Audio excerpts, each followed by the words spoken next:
teacher's bell. We're learning rings a bell.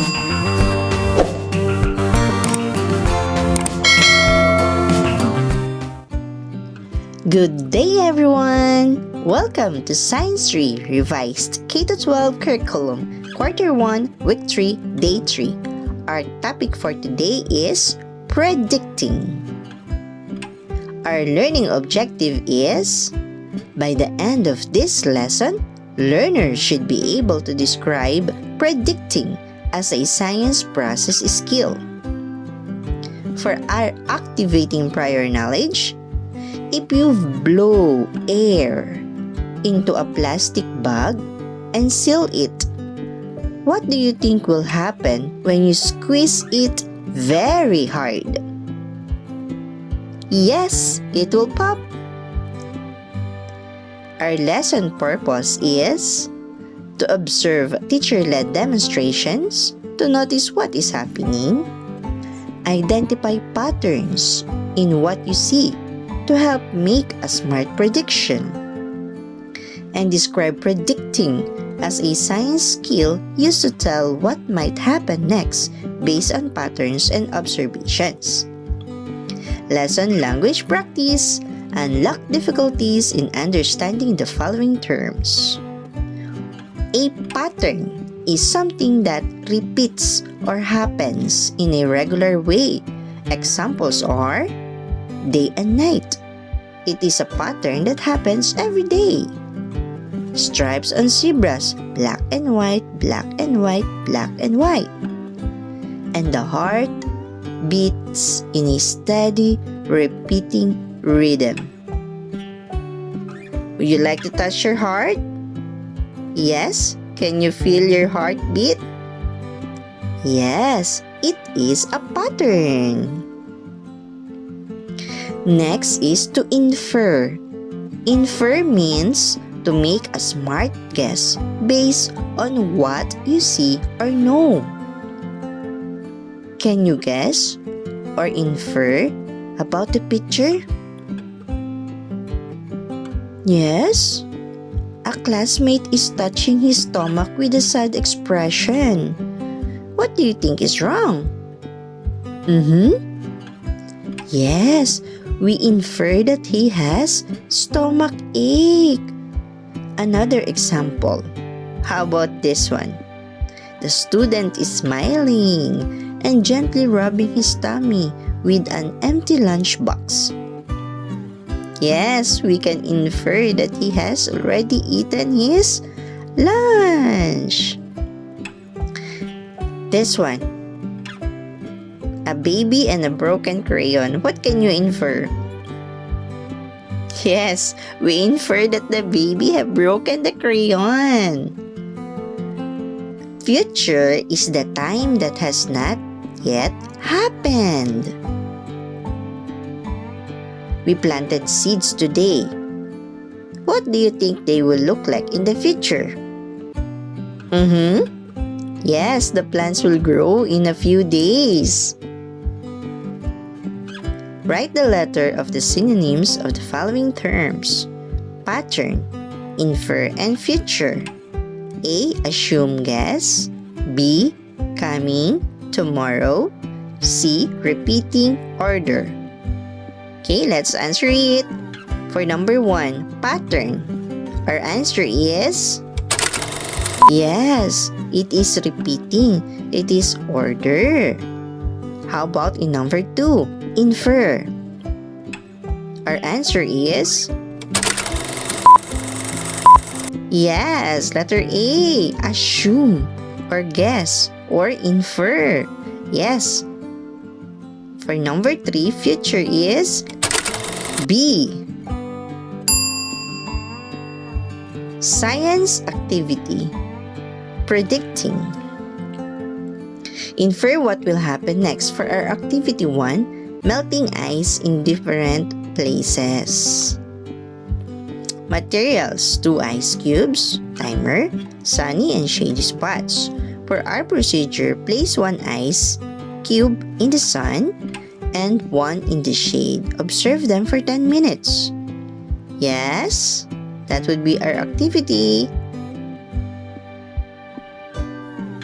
Guess the answers to the questions before the activity. 1. What do you think will happen to the ice cubes? Yes, they will start to melt. 2. Which ice cube do you think will melt faster and why? The one in the sun because the sun is warmer. 3. Have you seen anything melt before? What helped it melt?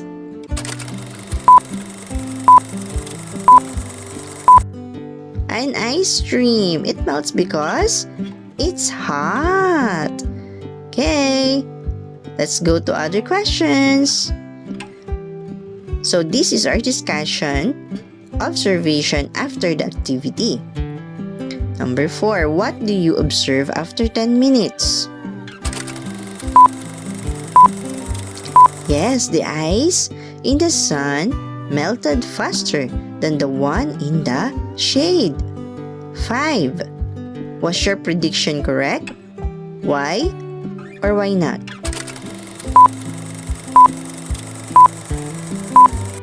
Yes, because sunlight gives more heat.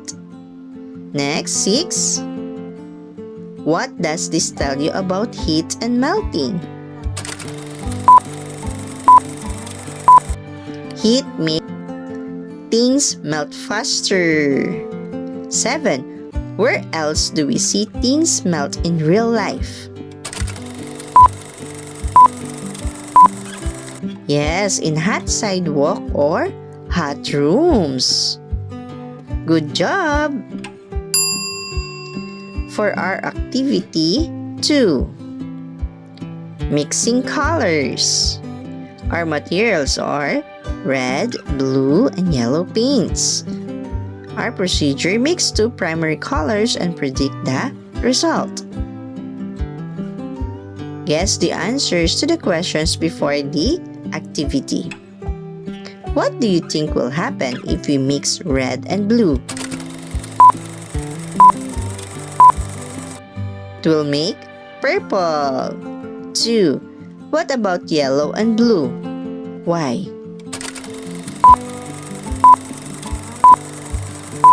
It will turn to green because you've seen it before in your art subject. 3. Have you ever mixed colors before? What did you notice? Yes, 2 colors can make a brand new color. So after the activity, what colors did we get when we mix them?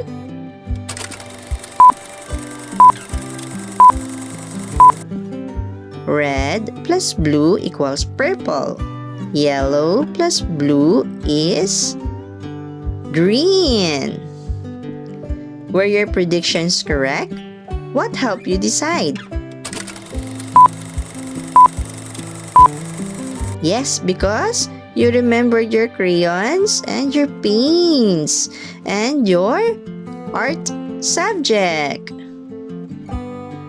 Why do artists or scientists need to understand color mixing?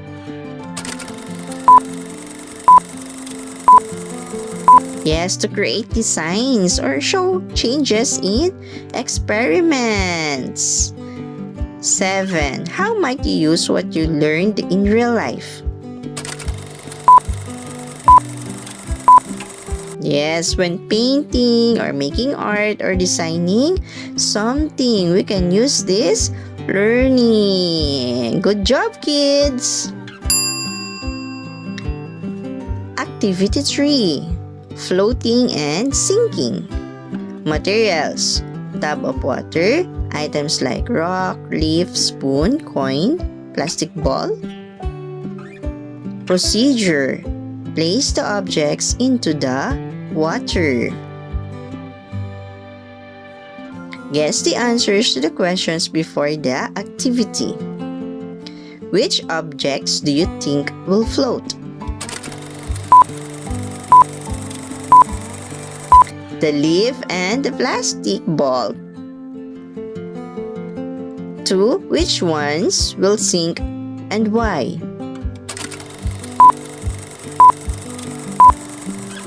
The rock and spoon and coin because they are heavy and hard. Yes, let's see.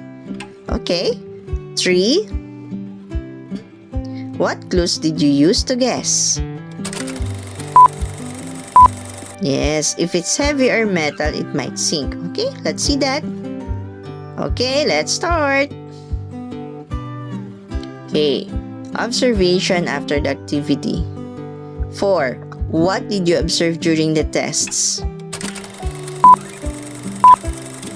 Yes, light things floated and heavy ones sank. Yes, you're correct. The ball and the leaf floated while the coin, the spoon, and the rock sink. They sunk on the water. 5. What do floating and sinking tells us about materials?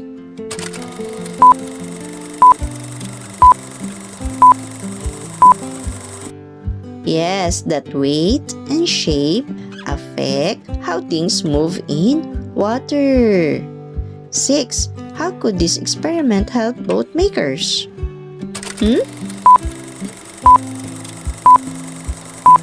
Yes, they need to choose materials that float and hold weight. Activity 4. Air in a plastic bag. Materials, plastic zip bag blown up with air and sealed. Okay, procedure, fill the bag with air, seal it, and squeeze it. Okay, are you ready? So guess the answers to the questions before the activity. What do you think will happen when you squeeze the bag?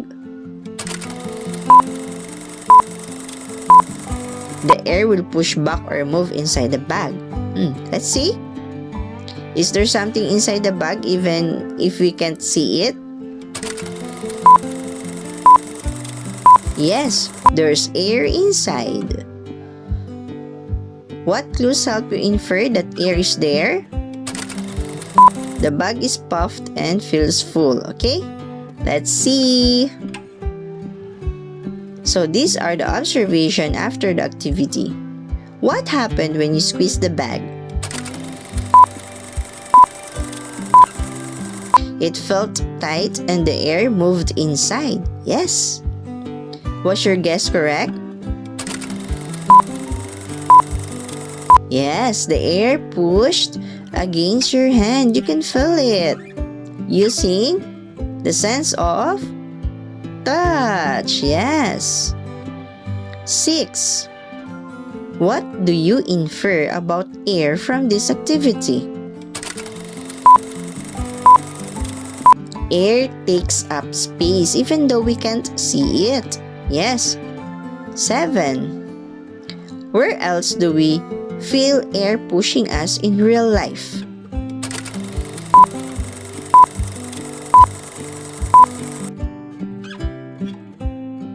Yes, when the wind blows or when we blow up balloons. Correct. Great job.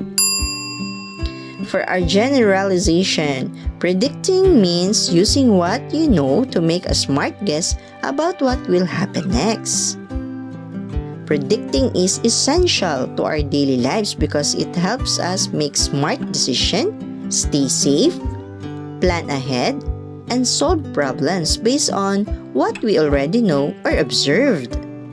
It allows us to infer or guess what might happen next or in the future using clues from past experiences or patterns. Why predicting is important? 1. It helps us prepare for what might happen. 2. It keeps us safe by warning us of danger. 3. It helps us make better choices. 4. It saves time and avoids problems. For our evaluation science skill quiz, get your notebooks and answer the quiz. Are you ready? Okay, let's start. 1. You see dark clouds in the sky. What can you infer? A. It will be sunny all day. B. It might rain soon. C. The clouds are going away. D. It is nighttime.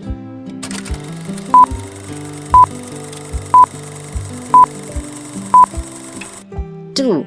A plant's leaves are brown and dropping. What can you infer? A. The plant is well watered. B. The plant is very healthy. C. The plant needs water. D. The plant is in the dark.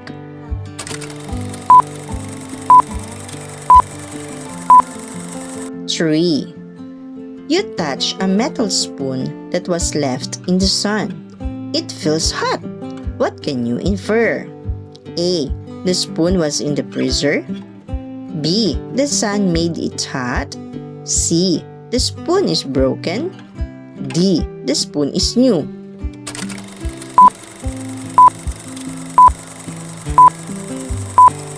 Four. The water droplets form on the outside of your cold glass. What can you infer? A. The glass is leaking. B. The water is boiling. C. The cold glass caused the air to make water. D. The glass is sweating.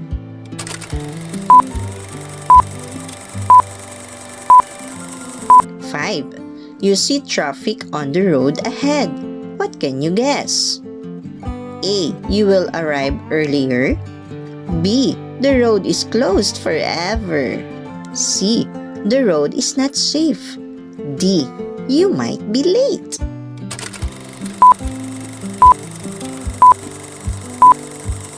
Six. You plant a seed and give it sunlight and water. What do you think will happen? A. The seed will melt. B. The seed will grow. C. The seed will turn into a rock. D. The seed will disappear. 7. You smell something burning in the kitchen. What should you guess? A. The food is almost ready. B. The food smells yummy. The food might be burning. D. The food needs more salt.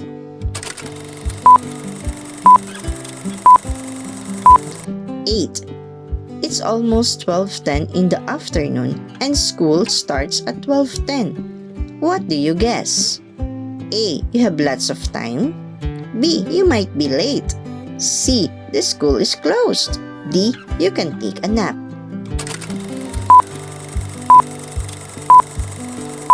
You see a line of ants going to crumbs on the floor. What can you infer? A. The ants are cleaning. B. The ants are eating dinner. C. The ants are collecting food. D. The ants are lost.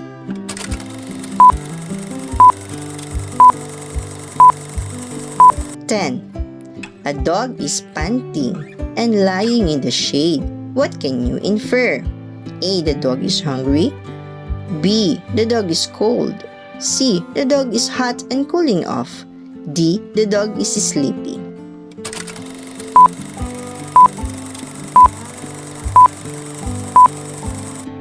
Evaluation answers. Are you ready to see the answers? Yes, get your notes. Okay. For 1, you see dark clouds in the sky. What can you infer? B. It might rain soon. 2. A plant's leaves are brown and dropping. What can you infer? Yes, letter C. The plant needs water. Number 3. You touch a metal spoon that was left in the sun. It feels hot. What can you infer? The answer is yes, B. The sun made it hot. 4. The water droplets form on the outside of your cold grass. What can you infer? The answer is C. Yes, the cold glass caused the air to make water. Number 5.